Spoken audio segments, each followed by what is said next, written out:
Ayumi. Ay,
aking mga anak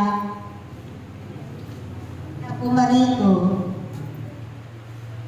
sa tahanan ng Ama. Kayo nawa ay laging mapuspos ng kanyang kapangyarihan. Ako'y nagpapasalamat sa aking mga anak na narito ngayon sa templo ng Diyos. Salamat sa inyo, aking mga anak, sa inyong pagparito. Tunay nga na napakabuti ang Diyos, sapagkat hindi nagpapabaya sa kanyang mga lingkod. Sila ay patuloy na tinatawag ng Diyos upang ang Diyos ay kanilang sambahin. Kayo lahat, aking mga anak, naway lagi ninyong ialay ang inyong mga oras at panahon para sa Diyos. Ang Diyos ay mabuti. Ang Diyos ay laging nagkakaloob sa kanyang mga anak, sa kanyang mga hinirang, sa kanyang mga tinawag, sa sa kanyang ubasan. Ang Diyos ay lagi ninyong papurihan. Lagi ninyo siyang puntahan sa lahat ng kanyang gawain, aking mga anak. Sapagkat ang Diyos na inyong pinaglilingkuran, ang Diyos na tumawag sa inyo, ay meron siya magandang layunin sa bawat isa sa inyo na patuloy na tumutugon sa kanyang panawagan. At mapalad ang mga lingkod ng Diyos na patuloy na tumutugon sa panawagan ng Diyos. Ang bawat tumutugon sa panawagan ng Diyos, aking mga anak, ay laging mayroong ganting pagpapala sa kanyang buhay. Ito ay kanyang ibinabalik sa kanyang mga anak na patuloy at tumadalo sa gawain ng Diyos. Ito ay kanyang ibinabalik sa mga lingkod niya na patuloy na gumaganap sa kanyang mga tungkulin. Kaya't aking mga anak, naway lagi ninyong ihanda ang inyong mga sarili sa pagganap ng inyong mga tungkulin. Sapagkat ang mga tungkulin ay pinagkaloob sa inyo, ay iyan ang itinakda ng Diyos para sa inyo na inyong gagampanan, aking mga anak. Huwag kayong mag-alala, aking mga anak, na kayong lahat na gumaganap ng mga tungkulin na itinakda ng Diyos sa bawat isa sa inyo.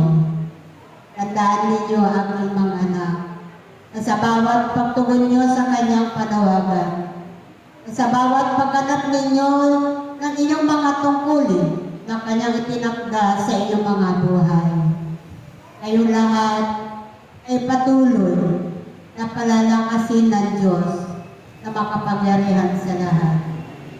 Ang Diyos na inyong pinaglilingkuran ay mayroong magagawa sa inyong mga buhay. Na anuman ang mga bagay na kailangan ninyo sa Diyos, ay kayang-kaya itong ipagkaloob sa bawat isa sa inyo. Kaya't huwag kayong mag-atubiling lumapit sa Diyos, aking mga anak, sa magitan ng inyong pagtugon sa kanyang panawagan, sa magitan ng pagganap ninyo sa inyong mga tungkulin.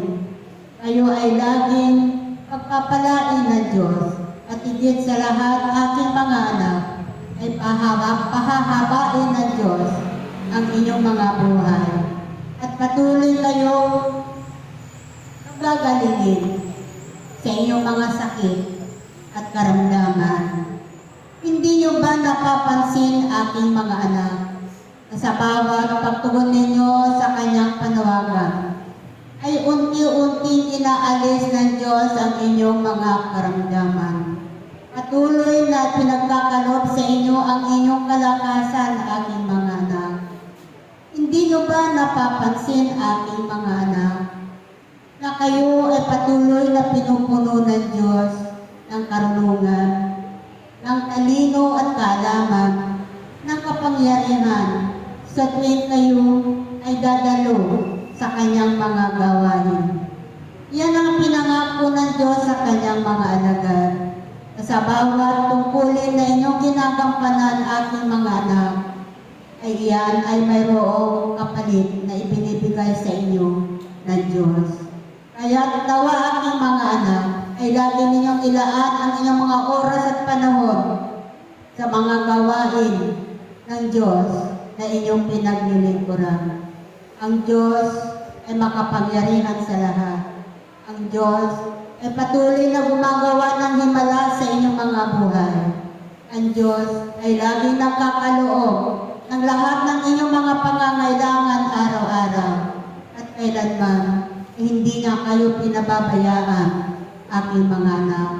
Kaya aking mga anak, na pinilat-piniran ng Diyos sa ubasan na ito, ay lagi ninyong ilaan ang inyong mga oras at panahon sa gawain ng Ama, sapagkat iyan ang layunin ng Diyos.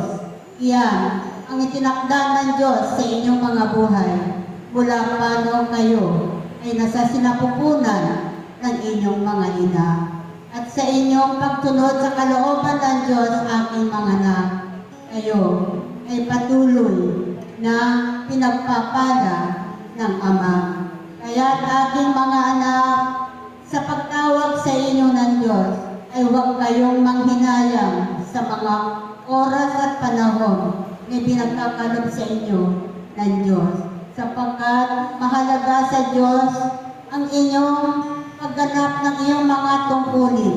Mahalaga sa Diyos ang inyong pagdalo o pagtugon sa kanyang panawagan, sapagkat iyan ang inyong gawain na pinagkaloob ng Diyos sa inyong mga buhay. Ako ang inyong mahal na Inang Birhen na siyang nangungusap sa oras na ito. Ako ang inyong mahal na ina na laging gumagabay sa inyo at lagi ninyong kasama sa inyong pagdarasal ng aking banal na Santo Rosario. Kayo lahat, aking mga anak, na naririto ngayon sa gawain ng Ama, kayo ay patuloy na manalangin ng aking banal na Santo Rosario, sapagkat sa bawat butil na inyong dinarasal sa aking banal na Santo Rosario, ito ay gumagawa ng himala sa inyong mga buhay. At ito ay patuloy na gumagawa ng himala sa mga bagay, sa mga tao, sa mga bansa, sa lahat ng mga bagay na inyong pinapanalangin. Ito ay tinutugon ng Ama.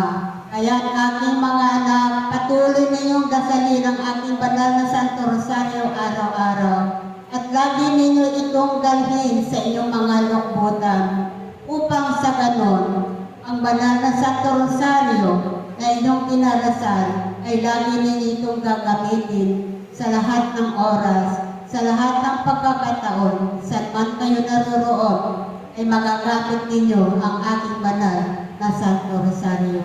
At ako'y nagpapasalamat sa lahat ng aking mga anak na pumarito sa templo ng Ama, sapagkat kayo, aking mga anak, ay hindi nagpapabaya sa gawain ng Ama. Salamat sa inyo, aking mga anak, at sa muli natin pagtitiman. Salamat, aking mga anak, at tanggapin ninyo ang kapayapaan mula sa Diyos.